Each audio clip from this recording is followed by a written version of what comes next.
Boa noite a todos, sejam todos bem-vindos. Vamos começar abrindo aqui uma mensagem, ver o que a espiritualidade preparou para a gente, né? Do livro Gotas de Esperança, de Lorival Lopes. Volte-se para dentro de você. Tenha uns minutos reservados diariamente para se comunicar com o Deus que está em seu interior. Ligue-se a Ele. Busque-o intensamente nesses momentos. O uso diário da meditação pode trazer grande mudança em você. Ajuda-o a solucionar problemas. Você cresce por dentro. Alcança uma calma nova, diferente. Um indiscutível estado de firmeza interior. Tomando a estrada rumo ao interior, você irá deparar com Deus a esperá-lo. Então, que a gente possa lembrar, né? Que quando a gente volta para dentro da gente, a gente consegue falar com Deus, né? A gente consegue alcançar essa espiritualidade maior, que está sempre nos envolvendo, que está sempre torcendo, né? Para que a gente possa dar certo, porque viemos para dar certo, né? Então vamos fechar os olhos, acerenar nossos corações, sentir a presença do nosso querido Mestre Jesus aqui ao nosso lado, sabendo que cada um aqui fez um esforço muito grande, né, para estar aqui nesse dia, nesse horário, e conseguimos. Então a palavra é gratidão. E pedimos, né, que possamos continuar com essa paz e com essa serenidade durante toda a nossa semana. Agradecemos aos mentores da casa, que nos acolhe, que sabe, né, aonde cada um aqui precisa melhorar. Pedimos também uma bênção especial para o nosso querido Alexandre, que veio com muito carinho falar de um tema bem-aventurados os aflitos, né? Então, quem não é aflito, né? Quem não? Então, que a gente possa abrir o nosso coração e trocar, né? Que ele trouxe muitas coisas que com certeza faz a diferença na nossa vida. Que assim seja, graças a Deus. Boa noite, meus irmãos, muita paz. Que nosso Senhor Jesus Cristo e os bons espíritos possam nos inspirar na noite de hoje. Vamos falar do capítulo 5 do Evangelho segundo o Espiritismo, mais propriamente do item 20, a felicidade não é deste mundo. Mas eu gostaria de inverter um pouco o texto do cardeal Morlot, François-Nicolas Madeleine, que nos apresenta essa justificativa por que a felicidade não é deste mundo, para dizer que a felicidade pode não ser desse mundo, mas ela é possível. Ele termina o texto nos dizendo que a misericórdia de Deus se nos apresentam lugares que são ditosos, que são felizes, planetas, esferas espirituais, lugares onde nós, espíritos, gozaremos de felicidade plena, em que alcançaremos o que nós chamamos de lugar dos justos, o que Jesus diz em plenitude como o reino dos céus, o lugar onde o nosso íntimo, a nossa consciência estará plenificada. E nós não precisaremos mais nem da dor, nem do sofrimento que vivemos na terra. Então a gente já vai começar felizes, por saber que um dia poderemos alcançar essa felicidade. Eu preferi começar com a promessa de um futuro de bênçãos, do que a gente começar a dizer qual é a nossa realidade. Mas não vou ter como, no tema proposto, fugir de dizer que a felicidade não é deste momento de nossas vidas, deste mundo que vivemos, deste estágio evolutivo em que se nos apresentamos. Então, a felicidade sendo um estado de ser, sendo aquele lugar onde nós, de fato, não encontramos nenhum obstáculo que nos desequilibre, que nos faça preocupar, que nos faça em desequilíbrio, em sofrimento, em dor, sendo a felicidade esse estágio. Nesse momento do mundo, o cardeal Merlot nos fala que não é possível, porque nós estamos num planeta de expiação e provas. Bezerra de Menezes, em 2010, disse que a gente já está nas primeiras horas do primeiro dia de um mundo de regeneração, onde a felicidade estará mais próxima de nós. Mas mundo de regeneração não é mundo feliz, é mundo transitório para o mundo feliz ou mundo ditoso. Então, nós ainda somos expiação e provas, a maioria, com um pezinho na regeneração. As primeiras horas do primeiro dia não tem nem sol ainda, é só a claridade. Quando a gente acorda às 5 horas da manhã, 4 horas da manhã, especialmente no verão, porque no inverno está tudo escuro, né? E a gente vê aquela primeira claridade aqui é onde nós estamos, nesse momento na Terra. Se somos a maioria de expiação e provas, o que prevalece é tudo que é necessário ao nosso aperfeiçoamento, dado que o planeta Terra é uma escola. E nós aprendemos por sofrer e por ser experimentados, por expiações, por dor e sofrimento, expiações, e por prova, que são experimentações. As provas têm a ver com o futuro. Estou no colégio, quero saber se eu vou passar de ano, eu faço uma prova para saber se eu estou habilitado para um futuro grau de escolaridade. A expiação é purgação do passado. Enquanto a prova tem a ver com o futuro, a expiação tem a ver com o passado. Que pode ser o passado nesta vida, você abre para mim? Pode ser o passado nesta vida, ou pode ser o passado em outras vidas.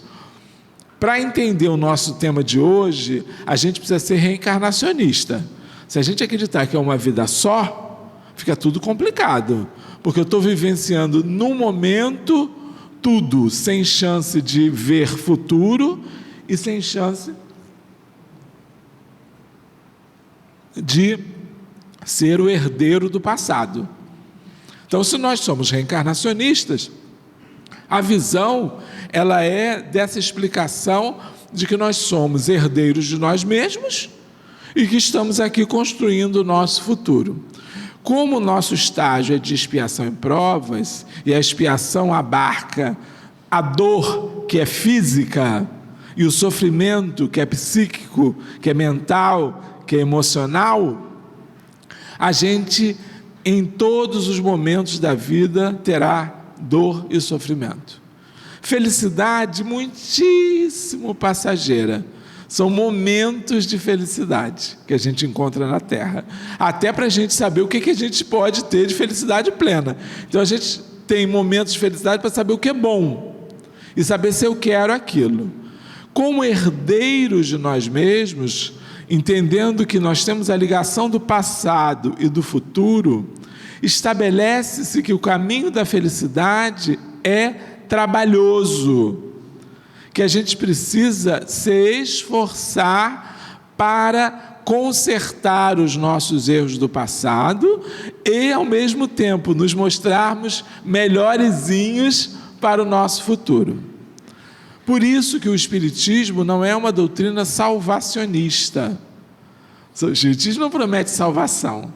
Ele promete, para que a gente viva melhor, ferramentas, receitas para a autopromoção, para a autotransformação. Então você diz assim: Alexandre, mas eu queria andar mais rápido para chegar à felicidade. Pode? Pode. Trabalhe mais por si, corrija seus erros, modifique seus sentimentos, construa um homem novo, homem de bem na sua vida. Homem aí, humanidade, né? Homem e mulher. Bom na sua vida.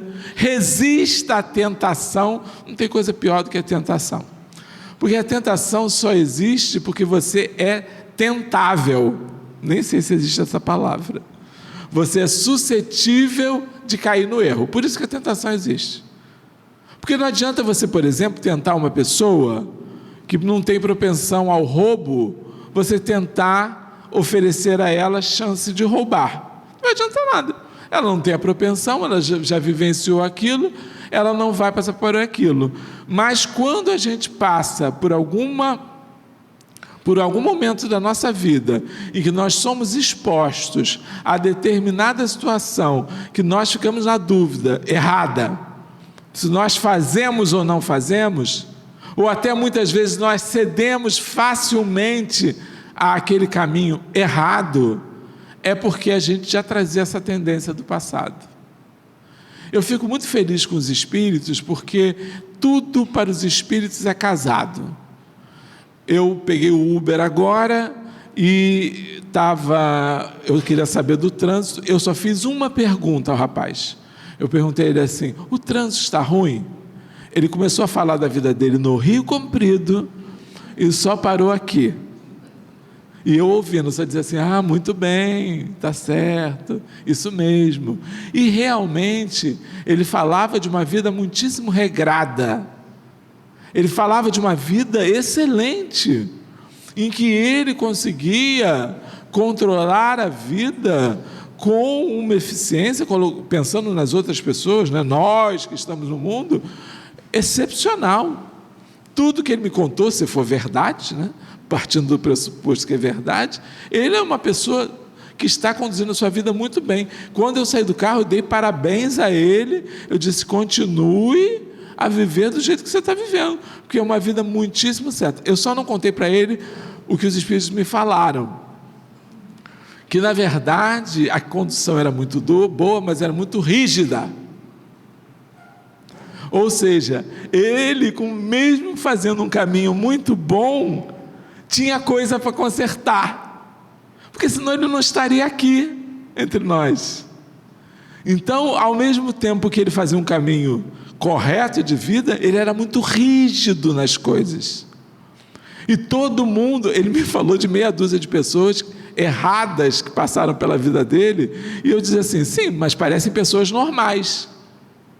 Ele estava num campo de vivência mais elevado do que a maioria daqueles que estão na Terra, mas em alguns momentos, para uma convivência sadia, ele precisava sair um pouco dessa rigidez para levar outros com ele, que é aquele assim: eu vou para frente, eu chego lá, quem quiser me siga, que é uma proposta muito individualista, muito egoísta.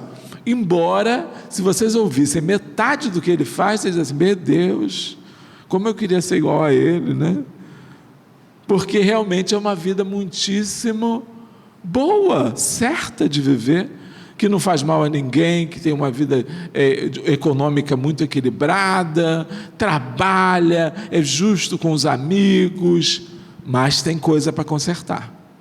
Então, sempre que nós estamos aqui, estaremos suscetíveis à dor, ao sofrimento e às provas. Não dá para sair dessa situação. E você vai ser tentado e provado naquilo que você tem dificuldade de viver, aquilo que está desalinhado em você. Não adianta a gente, como o Espiritismo não é salvacionista, a gente aderir ao Espiritismo e achar que o Espiritismo vai nos levar à felicidade somente porque a gente se converteu, que a gente mudou de crença. Para o Espiritismo isso não é suficiente. Para o Espiritismo é preciso mudar, há de se ter mudança, e toda mudança requer sacrifício. Ninguém consegue mudar dizendo assim: não, eu mudei, foi facinho.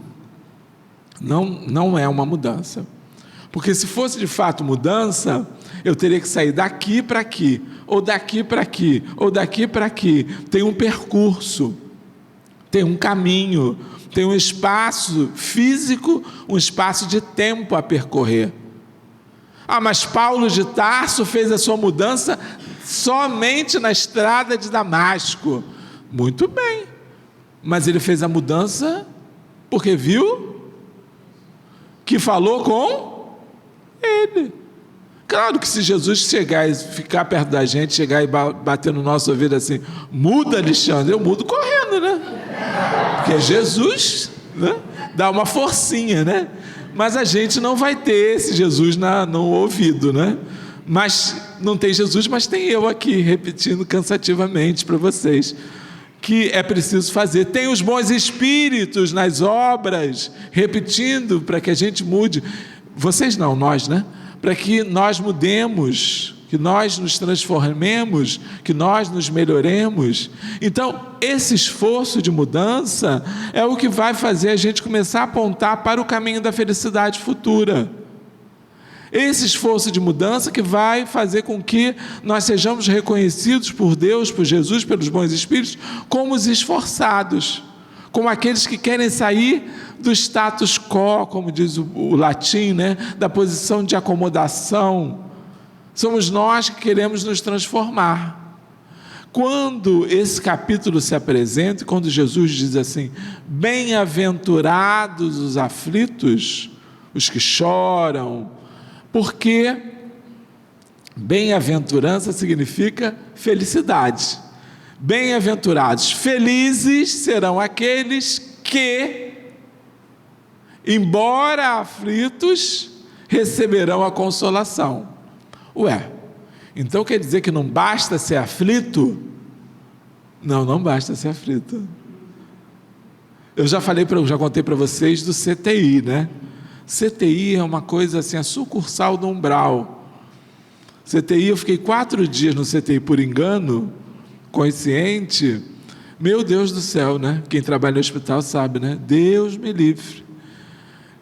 Tinha uma senhora que ela gritava assim, eu estou sufocada.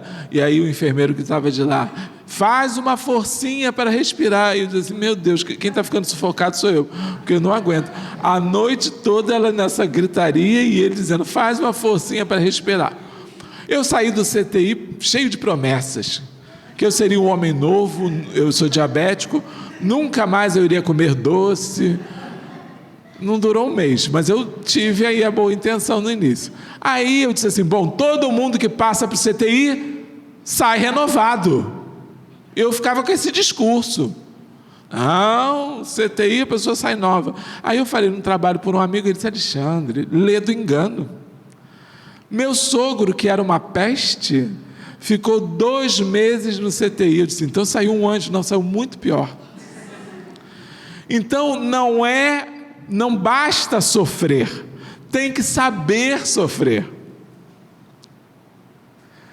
Para que a gente seja o aflito que será consolado, a gente precisa de 3 coisinhas e muito mais, mas vamos falar de 3. A primeira é a fé.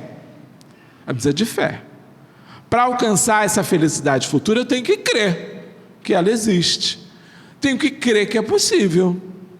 Se eu ficar mergulhado no vai chover, não dá, eu não sou capaz, eu não consigo, isso não é para mim. Quantas vezes a gente já ouviu, espiritismo não é para mim? Já ouvi isso várias vezes. Essa pessoa vai continuar ainda na sua vida de não conseguir encontrar um caminho de libertação. Porque não tem uma referência, porque a fé que o Espiritismo apresenta é a fé robusta, a fé que consegue enfrentar todas as dificuldades, é aquela fé que é calcada no crer, na certeza de que virá. Pode ser que não venha hoje, pode ser que não venha amanhã, mas um dia virá. Nesse capítulo, ele nos deixa claro que nós estamos sob a égide de um Deus bom e justo, que não dá nada além do que a gente possa suportar e que vai sempre estar pronto a nos perdoar. Como nós começamos falando que é possível ser feliz, Deus espera sempre que a gente faça alguma coisa para ser feliz. Então a fé nesse Deus, que não é o Senhor dos exércitos, mas é o Senhor do amor incondicional, é o Pai amantíssimo apresentado por Jesus, é o cuidador, é aquele pai da parábola do filho pródigo, que recebe o filho, que era aquele que pegou a herança e lapidou a herança com prostituição, com jogos, com iniquidades, e ele o recebe com uma grande festa, porque aquele que estava perdido voltou. Então a fé é o primeiro ponto para nos fazer enfrentar o sofrimento, a aflição e ser qualificado de possível consolado, de receber a consolação. Maria Santíssima, nossa mãe, a rainha da paz, que promove sobre o mundo proteção, guarda, e é a Senhora das aflições, dos aflitos, não vai poder chegar a nós se nós não fizermos a nossa parte. Quantas vezes nós pedimos socorro, mas não fazemos o retorno para a casa do Pai, como fez o filho pródigo? Quantas vezes a gente está na dor profunda, no sofrimento atroz, dor física, sofrimento psíquico, e a gente não faz o que tem que fazer, apenas pede, mas não faz, não age. Então essa fé que nós precisamos é uma fé operosa, é a fé que caminha junto com o entendimento de que nós nunca estamos sozinhos. Por exemplo, desde que nós nascemos, Deus coloca ao nosso lado um anjo da guarda, um espírito protetor. Está com você, vai estar aqui com certeza eles estão, tenho certeza absoluta. Talvez eles não estejam no pagode, na cervejinha, talvez eles não estejam quando você estiver fazendo aquela fofoquinha boa, mas aqui eles estão no momento que você está sofrendo, que você está com dor, que você está em baixa autoestima, no momento que você está movido por essa grande aflição atual da humanidade, que é a depressão, que é uma doença.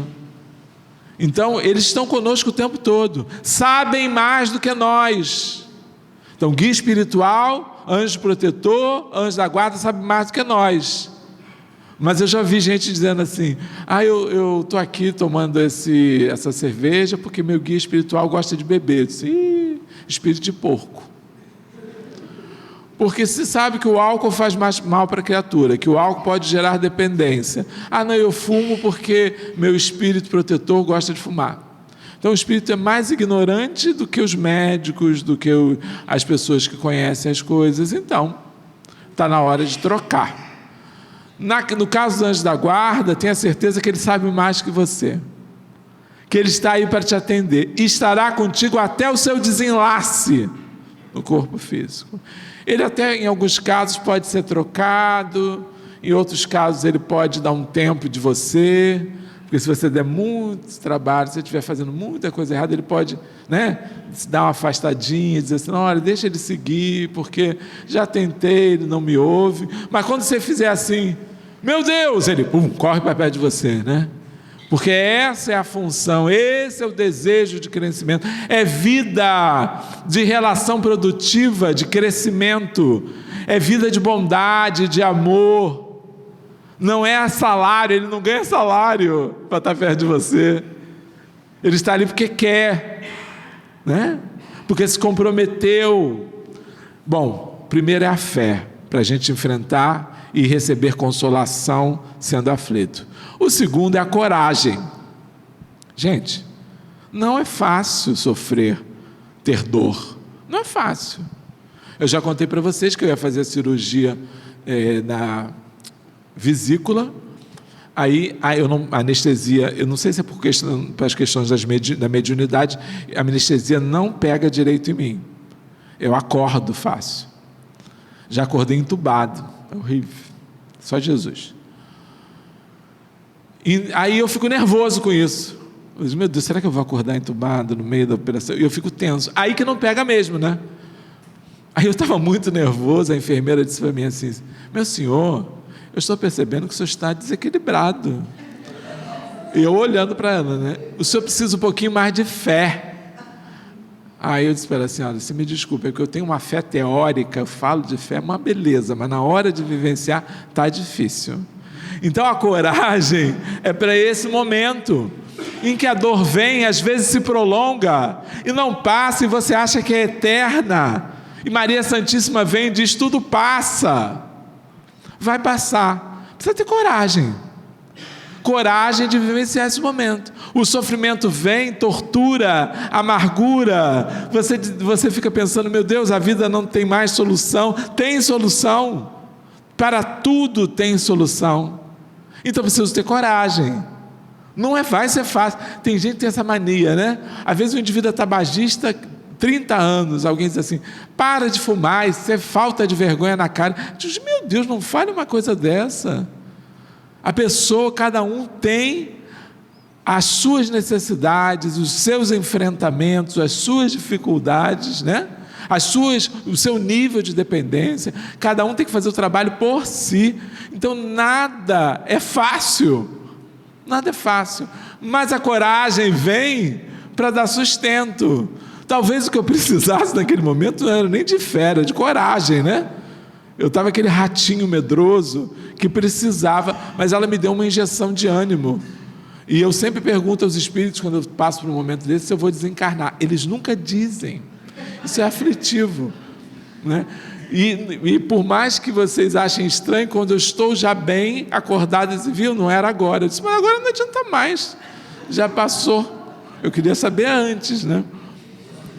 Eu também subi no avião uma vez, que nem o Chico, era uma turbulência muito grande, e o avião arremeteu. É pior do que a turbulência. Ele chegou a meio metro do chão e sobe. Aí quando ele sobe que nem um foguete. Ele sobe assim, né? Você fica assim, ó. Então é uma coisa horrível. Eu fiquei traumatizadíssimo. E eu perguntava, é agora? Nada. Aí quando o avião pousou, não era agora. Eu disse, agora eu também não quero saber, porque já estava no chão, já sei que daqui não vai cair mesmo. Então a gente precisa de coragem, é a coragem que vai fazer a gente passar por esses momentos, que são experimentações, que são testes, que são consumação de um passado de erros, para que a gente possa, no final, sair da aflição. Como eu adiantei que a gente não está só, a gente não vai passar por isso sozinho. A gente vai ter sempre alguém a nos ajudar, uma mão amiga estendida em nossa direção, que às vezes a gente não presta atenção. Olha a enfermeira, foi minha mão amiga, e muitas outras mãos. Eu estava esperando o desencarnado, veio o encarnado, né? Então muitas vezes a gente precisa se fortalecer para enfrentar. Vocês sabem quando é o momento de fortalecimento? Deixando vocês pensarem. O momento de fortalecimento é quando você está bom, quando você está na festa, quando você está no momento de alegria, quando você está aqui como a gente está. Esse é o momento de fortalecimento. Como um barco no mar encapelado, eu não posso deixar para resolver o problema quando já tem a tempestade. Eu tenho que resolver o problema antes. Então, para se munir de coragem, é aqui. É a gente fazendo prece, é a gente vindo, né? O centro espírita é esse lugar de cuidado. Eu sei que na hora que eu vou para o centro espírita, a panela queima, o vizinho chama, o cachorro late, tudo para atrapalhar, né? Mas aí a gente faz aquele esforço, diz, não, eu tenho que ir. É o último capítulo da novela. Vocês sabem uma história que eu tenho de último capítulo da novela? Eu estava fazendo uma vez uma palestra numa instituição, E a moça disse para mim assim: olha, hoje é o último capítulo da novela, será que o senhor pode encurtar a palestra para eu não perder? Eu disse assim: olha, eu vou fazer o máximo para colaborar com a senhora, e consegui diminuir um pouquinho. Aí no final, quando eu terminei um pouquinho antes, ela disse assim, que ela não perdeu a novela.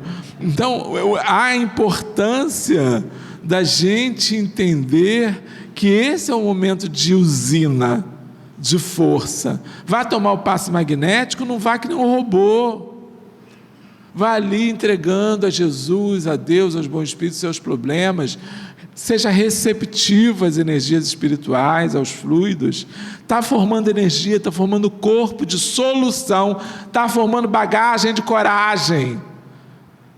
Aí a pessoa nunca foi a uma religião, nunca frequentou um templo. Não é só espírita não, qualquer templo religioso. Nunca foi. Aí surgiu uma doença, a pessoa vai em todos os lugares. Segunda está na Umbanda, terça-feira no Centro Espírita, quarta está no Candomblé, quinta na Igreja Católica, sexta na Messiânica, e assim ele vai cercando por todos os lados, porque ele não formou usina, ele não formou bagagem de coragem, e agora é aquele navio no mar encapelado que não tem porto seguro para recorrer. Eu falo isso para meus sobrinhos, sempre falo isso para eles, meus filhos. Sempre busquem a religiosidade enquanto a gente tem saúde, porque quando o negócio aperta, a gente pelo menos já sabe onde bater, a gente já sabe onde encontrar a solução, a ajuda, o caminho. Então, fé robusta, coragem abastecida, e aí perseverança, abnegação. A dor e o sofrimento só vai cair nesse campo do consolado, dos aflitos que serão consolados, desse caminho de construção da felicidade futura, se a gente encarar a dor e o sofrimento com resignação, com perseverança. Então a gente não pode reclamar, a gente não pode dizer que isso não é para mim. Hoje em dia, nesse momento muito violento da Terra, onde estão reencarnados espíritos muitíssimo comprometidos, que estão entre nós, tendo as suas últimas encarnações neste planeta de expiação e provas, em caminho de regeneração, nós dizemos assim: eu reencarnei no lugar errado, eu caí de paraquedas no Brasil, eu queria ter nascido no Canadá, eu queria ter nascido na Austrália, e alguns inclusive fazem a mala e vão para lá. Lê do engano. Se eu reencarnei aqui, é porque eu preciso do Brasil, eu preciso do Rio de Janeiro. Desculpem, não aguentei. Eu preciso do Rio de Janeiro, eu preciso da bala perdida, eu preciso dos assaltos, eu preciso da convivência com o tráfico, da milícia, eu preciso de tudo isso. Porque se eu não precisasse, a sabedoria divina, bom e justo. Que justiça seria essa equivocada? É a mesma coisa que você dizer: Senhor, desculpe aí, mas o senhor errou. Se ele não erra, nós estamos no lugar certo e apropriado. Então a perseverança é a gente saber que vai ter que viver aqui, vai ter que viver com a dor e com o sofrimento, que terminará, a gente já ouviu isso aqui que eu falei, mas que a gente precisa conviver enquanto estiver por aqui, da melhor forma possível.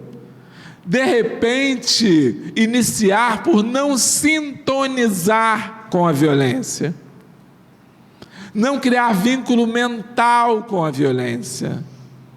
Sabe aquela pessoa que assiste todos os jornais, aqueles jornais da TV que pingam sangue? O pessoal assiste todos eles, pula de canal para ver qual é o mais violento. A gente está sintonizando com esse estado de coisas. Quando você ouve uma rajada de tiro, de balas traçantes, diz assim: Senhor, tenha misericórdia.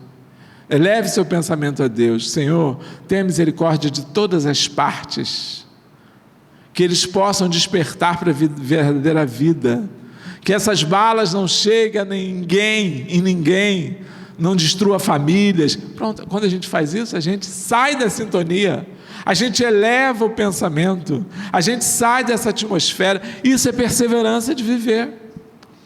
Se eu tenho uma doença grave, eu lembro de Divaldo Pereira Franco falando isso, a gente tem que pensar assim: eu estou doente, mas eu não sou doente.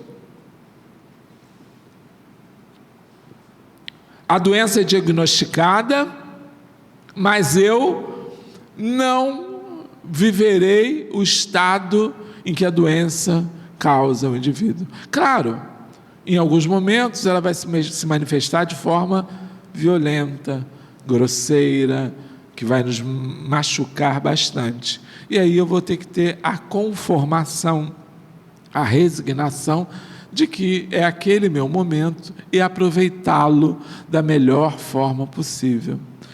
E a pior coisa, pensando no mundo, tá? Pensando o mundo, a pior coisa que pode acontecer é o desencarne. Mas o desencarne não é ruim, é a libertação, é a saída do presídio, é o corpo espiritual vivenciando vida nova. Mas nós não fomos criados assim, né? O nosso pensamento ocidental é de que a morte é o fim, é a finitude, a morte é a desgraça, a morte é o abandono, a morte é a separação. Então, a gente precisa, para resignar, para perseverar, a gente precisa mudar o pensamento. O ente querido que já foi, você não perdeu. Eu troco, toda hora eu troco essa palavra, quando eu ainda repito: fulano, você perdeu seu marido? Não perdeu nada, ele está aqui, você não perdeu, ele está em algum lugar, está aqui já demais, né? Ele está em algum lugar no mundo espiritual, mais vivo do que nunca, porque é a vida verdadeira, é o mundo matriz, é o mundo de origem. Este mundo não é o mundo real. O mundo real é o mundo espiritual. E todos vamos voltar para lá um dia, quer seja mais novo, quer seja mais velho no corpo físico, em idade, em anos, mas vamos retornar ao mundo espiritual. E quando esse dia chegar, é preciso que nós enfrentemos com determinado conforto. Isso significa que a gente vai chegar aqui e vai gritar bem alto: eu estou pronto para desencarnar, que essa laje caia na nossa cabeça e mate todos nós no resgate coletivo. Não, claro que não. Eu quero voltar para casa para ver o final da novela, como alguns de vocês. É assim, né? A gente quer voltar para a família, para a vida comum, para o trabalho, para o dia a dia, né? Ninguém quer desencarnar, até porque seria uma patologia, inclusive espiritual, porque dentro de nós tem esse espírito de preservação da vida, colocado por Deus para que a gente possa valorizar a vida material, mas ela não tem essa importância que a gente coloca com relação ao tempo de vida, né? Tem pessoas com 100 anos que ainda estão querendo viver mais e mais e mais, quando não é possível, embora a ciência já disse que já nasceu o indivíduo que vai viver 140 anos, né? Já está por aí, já está vivendo entre nós. Mas, de qualquer forma, o tempo é o tempo de Deus. Então, libertando-se dessa ideia da dor e do sofrimento, não como uma tortura, trazido separadamente por Deus para alguns, enquanto outros são felizes a vida inteira. Se a gente tira essa ideia, desmascara isso, diz assim: olha, eu sou herdeiro de mim mesmo, a dor e o sofrimento são passageiros, eu vou alcançar a felicidade futura, eu sou filho de Deus e Deus quer que eu esteja bem, eu consigo me colocar nessa posição do aflito perseverante, do aflito que quer e terá ajuda. Esse que Jesus diz, né? Esses serão consolados. Porque o consolo vem da própria atmosfera da vida. Quantas pessoas a gente já conviveu que tinham muitos problemas e você chegava para ela, vou te pedir de novo, por favor. Você chegava para ela e dizia assim para ela: assim, dona fulana, seu fulano, o senhor não está incomodado com essa doença, com essa dor, com esse sofrimento familiar, com esse filho que é mal criado, com esse pai que... Não, estou tranquilo, é assim mesmo, acontece. Eu lembro da minha avó paterna, que era uma pessoa boníssima, Pela convivência dela, a gente percebia que era um espírito preparado. Ela era casada com meu avô, que não valia um tostão furado, ele sabe disso, já está do outro lado da vida. Fofoca familiar. E ele aprontava de tudo, ele trazia prostituta para dormir no sofá da sala. E ela servia até café da manhã para a prostituta. Ele irritou ela por umas 2 vezes, eu acho, que eu lembro de uma história de família, porque fez muito. Ele inventava que ele era perseguido por mula sem cabeça quando ele chegava de madrugada, que já tinha bebido com as mulheres. Aí, como ela, coitada, ele dizia assim: não, eu fui perseguido por uma mula sem cabeça, que ele chegava todo rasgado, todo estropiado. E ela acreditava, dizia assim, e ela contava isso: olha, seu avô foi perseguido por uma mula sem cabeça. Eu disse: que mula sem cabeça, avó? Mas ela tinha esse olhar, que era um olhar compassivo com relação ao sofrimento. A ideia de que aquilo ali podia ser curado, ela tinha certeza que ela ia curar ele. Vocês acreditam nisso? Ele saiu de casa, depois se separou, velhinho, eles se encontravam, assim, em reunião de família, e o olhar dela brilhava quando via ele.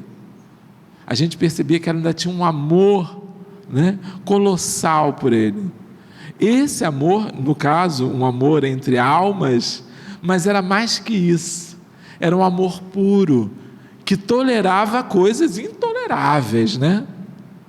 Então, essa relação que nós precisamos ter com a vida é que vai diferenciar a nossa visão de dor e sofrimento. Se vocês perguntassem a ela se ela sofria, ela ia dizer que não.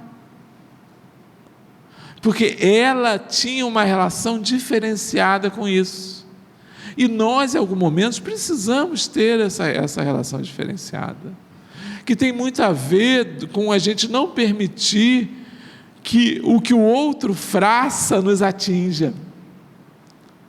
Porque o outro, se mal, se desorganizado, se desequilibrado,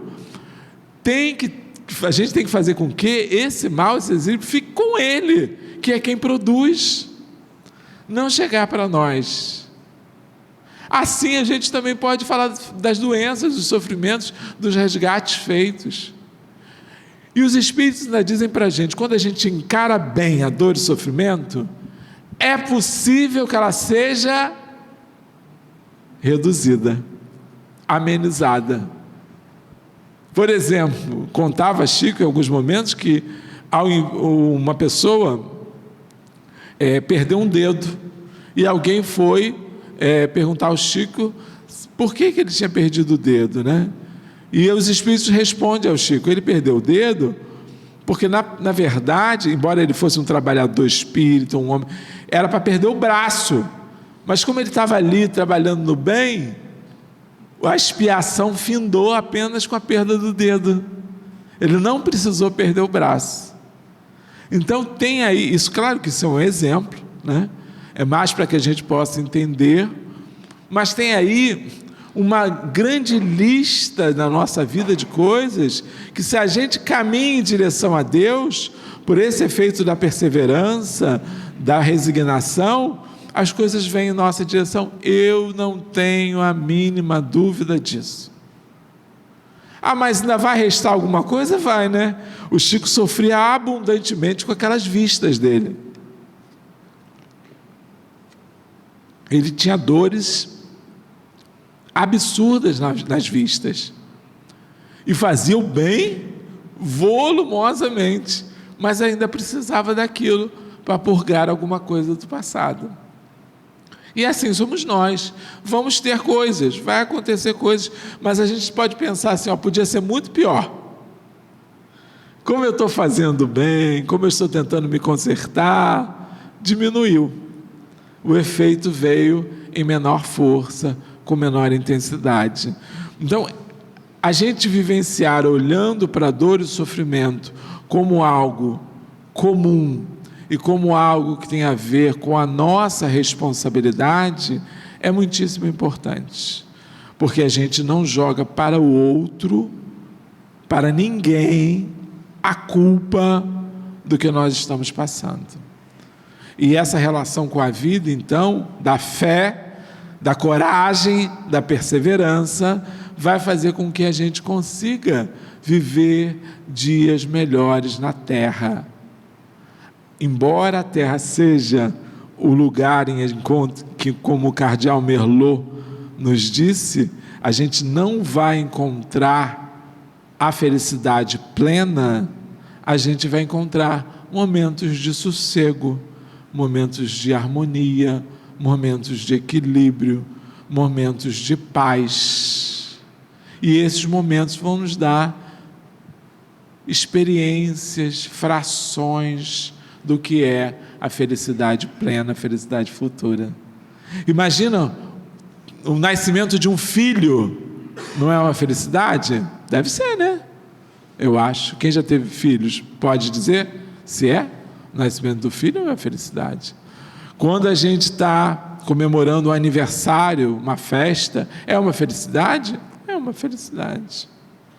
Quando a gente está vendo alguém que estava doente, um parente, um amigo, sair curado, renovado de uma situação de doença, é uma felicidade? É uma felicidade. Quando a gente vê alguém prosperar na vida, conseguir as coisas que deseja através do esforço do trabalho, é uma felicidade? É uma felicidade. O que o Espírito fala, que o cardeal Merlot nos diz, é que a felicidade completa não é possível. Porque saindo desse momento, olhando para o lado, a gente já vai ver que a realidade é dura. Que nós estamos num mundo que ainda requer muito de nós com relação à dor e sofrimento. Se a gente olha, por exemplo, rapidamente para fora dos veículos, das conduções, a gente vê pessoas jogadas na rua, sem um cobertor, em noites frias como as que nós estamos passando. A gente vê pessoas passando fome, crianças em droga-adição. Hoje a gente estava passeando com a minha mãe, saí com a minha mãe, ela foi fazer um exame, tinha um garotinho, tinha uns 16, 17 anos no máximo, droga-adicto, jogado no chão, pedindo esmolas. Aí minha mãe disse assim, meu Deus, tão novo. Disse, infelizmente, tão novo. Novo na matéria, né? Mas isso não nos pode dar felicidade plena. Como é que a gente vai ser feliz nessa proposta de felicidade completa se há algo incompleto, se há algo faltando nessa convivência de humanidade? Já que os Espíritos dizem que nós somos uma só família, família humanidade, filhos de Deus nosso Pai, todos irmãos. Então não dá nem para a gente ser feliz sabendo que alguém está matando os cachorrinhos lá na Barra da Tijuca, né? Não dá para a gente ser feliz com isso, sabendo que alguém sem nenhum propósito, sem nada que justifique, né? Matando os cachorrinhos, envenenando os cachorrinhos. Não dá para a gente ser feliz, né? E olha que eu não sou cachorreiro, tá? Mas assim, eu sou ser humano, né? Eu tenho sentimento. Eu entendo que isso é um absurdo do absurdo. Então, enquanto a gente olhar para o lado e ver uma fração de sofrimento, de dor, a gente não consegue ser feliz plenamente. Mas é possível os momentos de felicidade. Uma outra coisa que a gente precisa ver também com relação aos momentos de felicidade, que nem sempre eu citei alguns pontos, né, alguns momentos da vida em que a felicidade ela é clássica, é certa, mas muitas pessoas são felizes com o pouco que têm. Vocês sabiam disso? Muitas pessoas são felizes mesmo diante do turbilhão da dor. Muitos espíritos conseguem conceber a dor libertação, que André Luiz fala, né? Que é aquela dor que é o aguilhão da alma, mas que quando você se libertar dela é como um foguete da NASA. Vai direto para as colônias espirituais superiores, porque ela purgou uma multidão de erros do passado. Nós, quando éramos mais novos, fizemos um trabalho no Deolindo Couto. Não sei se Solange lembra que a gente fazia um trabalho pelo GUPIM, no Deolindo Couto, nós fazíamos evangelização de excepcionais. E isso já se vai lá há uns 30 anos, né? Olha só. Passa o tempo e a gente nem sente, né? Mas eu não quero desencarnar agora, não. E a gente tinha uma sessão de tratamento, um lugar que a gente chamava de berçário. Mas não eram crianças. Eram adultos de 30, de 25, de 35 anos. O corpo era no formato de um bebê. Eles tinham, no máximo, 50 centímetros, 60 centímetros. Os braços eram em forma de bebê, mas eram enrijecidos, que tinham já formado músculo de adulto. Alguns deles tinham 3 dentições, então eles não conseguiam fechar a boca, porque era um dente sobre o outro. Usavam fraldas, precisavam que alguém desse comida na boca. E quando a gente chegava perto de alguns, a gente olhava nos olhos, que são as janelas da alma, diz o poeta. E os olhos brilhavam numa alegria profunda. A gente conseguia vê-los rindo, mesmo com aquela dentição. Porque é um momento libertador para essas aves feridas, como dizia Nancy Pullman. As aves feridas no céu voam, né? Na terra voam. É um livro dela belíssimo, Nancy Pullman, da Federação Espírita de São Paulo, quando ela fala que os que têm deficiência são regressos de um passado de equívocos que vem purgar em grande volume. Esses equívocos também foram de grandes volumes do passado. Mas você via aquela felicidade, tu dizia, meu Deus, ontem eu tive triste porque tive um resfriado. Ontem eu fiquei triste porque perdi 10% do salário, fiz até greve. Ontem eu briguei com a minha esposa, com meu esposo, porque a comida não estava pronta. E esse indivíduo está 32 anos preso num corpo físico que ele não pode nem fechar a boca. E aí encontramos felicidade, que é essa felicidade da libertação. Essa felicidade de que, saindo daqui, desse presídio, eu vou alcançar altas esferas espirituais. Eu vou sim, aí sim, tomar posse, como dizem os evangelhos, né? Tomar posse da felicidade. Então, meus irmãos, a gente tinha isso para compartilhar com vocês, no desejo de que fique aí a mensagem de que a felicidade não é possível, como diz o cardeal Merlot, plenamente nesse mundo, mas é possível construir fases, momentos de felicidade na nossa vida, e precisamos fortificar a ideia de que um dia todos seremos felizes. Jesus nos garantiu, nenhuma ovelha do meu rebanho se perderá. Então Ele vai estar conosco até a consumação dos séculos, até que o último habitante deste planeta alcance a felicidade, a vida plena, o espírito purificado. Que nós tenhamos, todos nós, uma boa estrada. Esse é o nosso desejo. Muita paz. Bem, meus irmãos, que momentos de reflexão, que felicidade, né? Estarmos nesse ambiente de muita paz, onde a nossa alma pôde se alimentar dessas boas palavras, a nossa mente pôde se desintoxicar, né, de tanto pensamento, tanta coisa que a gente vive no dia a dia. E esse momento, então, de encontro com os nossos amigos espirituais, os nossos queridos, esse momento de paz que nos dá força para continuar, porque tenho certeza que cada um de nós aqui tem a sua luta, as suas provas, as suas expiações, e encontrar hoje essa palestra que fala, né, dos bem-aventurados aflitos, consola com certeza o nosso coração. Então, gratidão a Deus por esse momento, e que Deus possa distribuir a cada um de nós aqui a força, a fé, a coragem, a perseverança que precisamos para superar as nossas dores, as nossas lutas. Que assim seja. E vamos então fazer essa ponte de oração. Não fica uma oração sem resposta. Todos nós estamos mergulhados no fluido cósmico universal. Estamos todos ligados dos dois lados da vida e ligados a Deus. E a nossa oração percorre esse fluido e chega ao coração de Deus e retorna para onde nós quisermos, com muito mais força, com muito mais alegria, com muito mais paz, né? Então vamos orar primeiro pelos irmãos que desencarnaram, né? Que estão do outro lado da vida, e nós temos certeza que eles continuam vivos, né? O Alexandre falou muito bem sobre isso.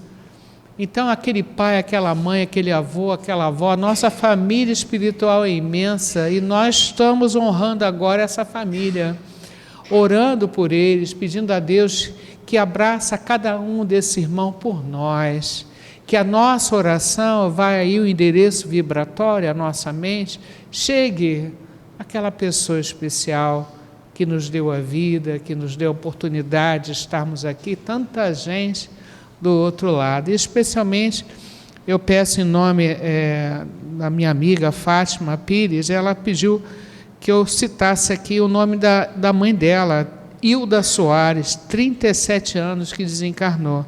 Então fica aqui registrado esse carinho que a nossa irmã Fátima Pires pede pela mãe dela, Hilda Soares, né?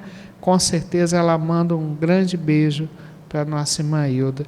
E também o nosso irmão Alex Flauzino do Carmo, que faleceu agora, dia 7 de junho, que ele seja muito bem recebido no plano espiritual, após a sua missão cumprida na Terra, que ele seja envolvido em muita luz, recebendo aqui o carinho do seu amigo, né? Torcendo para que ele seja feliz nessa nova etapa no plano espiritual.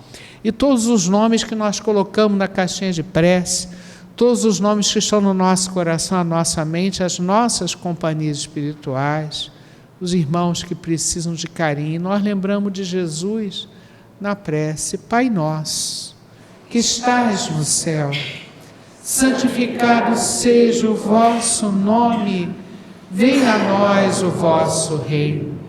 Seja feita a vossa vontade, assim na terra como no céu. O pão nosso de cada dia nos dai hoje.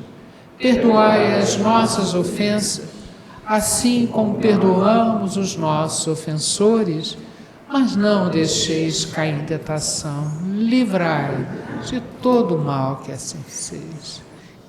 Que essa prece seja uma homenagem a todos esses irmãos desencarnados, fortalecendo eles na caminhada dele agora no plano espiritual, com muita luz, com muito amor, com muita paz. Graças a Deus, né? E continuando nessa energia, né? Essa energia que todos nós aqui ajudamos a construir não fica restrita a esta casa e a nossa mente, não, ela se espalha. Então é muito importante as religiões, os templos, né, onde se ora, porque a energia se espalha pelo universo. E a nossa humilde energia do Centro Espírita Deus, Luz e Verdade vai partir daqui, essa energia feliz, essa energia de paz, de alegria, e vai atingir, pedimos primeiramente para os nossos lares, né, que é o nosso grande laboratório, né, onde a gente tem que acertar muitas coisas, desenvolver, né, a nossa evolução. Então, que os nossos lares sejam abençoados, né, o nosso ambiente de trabalho.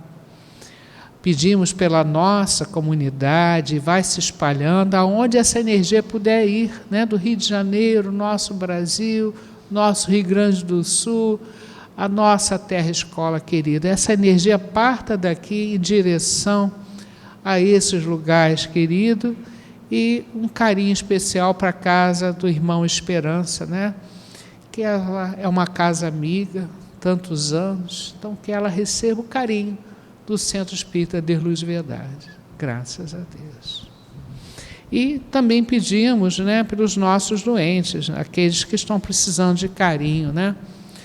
nós aprendemos aí hoje que todos nós temos as nossas doenças, doenças da alma, as doenças psíquicas e físicas, né? E que estamos aqui na Terra para curá-las, né? Dentro do possível, no nosso esforço. Então nós pedimos muito carinho de Deus, de Jesus, de Maria de Nazaré, de Bezerra de Menezes, que nessa noite possa trazer aquilo que, né? O alívio, o carinho naquilo que está doendo na nossa alma.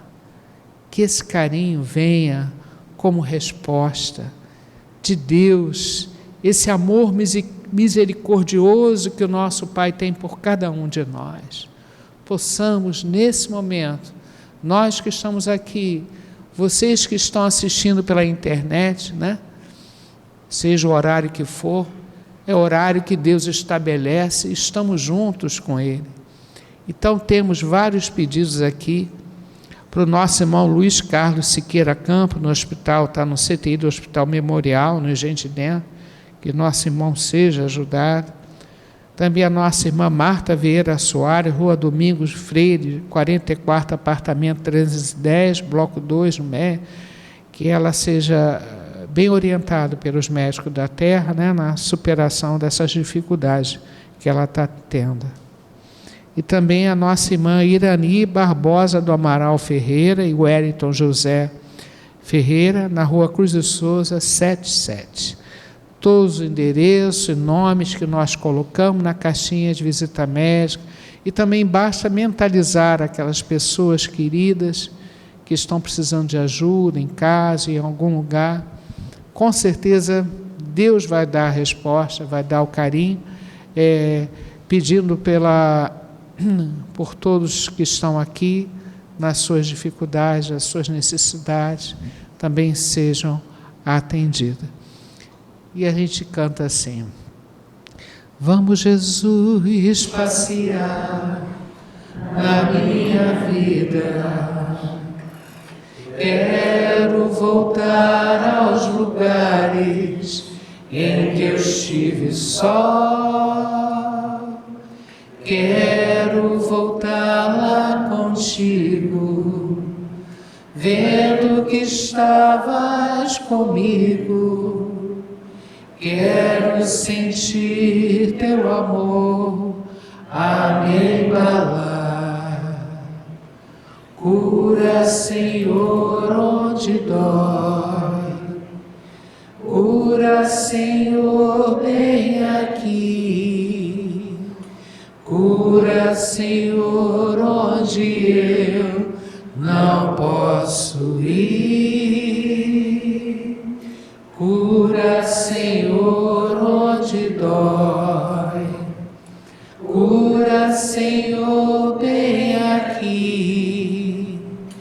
Cura, Senhor, onde eu não posso ir.